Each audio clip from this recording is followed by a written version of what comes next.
মিটেও মিটল না রচনা অসিত দ্বন্দ্ব। বিধায়কের অনুপস্থিতিতে স্মার্ট ক্লাসের উদ্বোধন রচনার। চুঁচুড়ার বাণী মন্দির স্কুলে স্মার্ট ক্লাস রুম তৈরি নিয়ে তৃণমূলের সাংসদ ও বিধায়কের যে দ্বন্দ্ব শুরু হয়েছিল তা জিয়ে রইল উদ্বোধনের শেষেও। বিধায়ককে ছাড়াই স্কুলের স্মার্ট ক্লাসের উদ্বোধন করলেন তৃণমূল সাংসদ রচনা বন্দ্যোপাধ্যায়। তার প্রসঙ্গ উঠতেই সাংসদ বললেন, বিধায়কের যদি সকলকে মিলেমিশে নিয়ে চলার মানসিকতা আগেই থাকতো তাহলে ভালো হতো।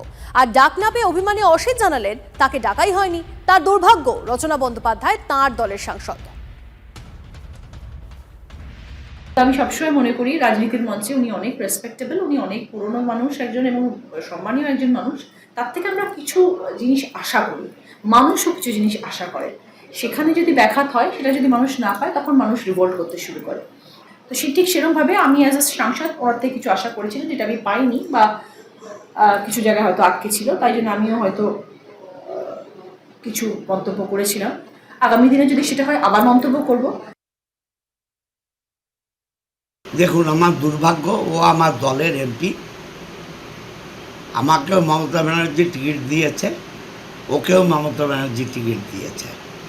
আমি ম্যানেজিং কমিটির মেম্বার, আমি কিছু জানি না, দুর্ভাগ্য আমার। এবং ওই স্কুলে আমার কোনো অবদান নেই তা তো নয়, ওই স্কুলে আমার এমএলএ ফান্ডের টাকাও রয়েছে। ওরা প্রয়োজন মনে করেনি, আমাকে ডাকেনি। আবার যেদিন প্রয়োজন মনে করবে নিশ্চয়ই ডাকবে।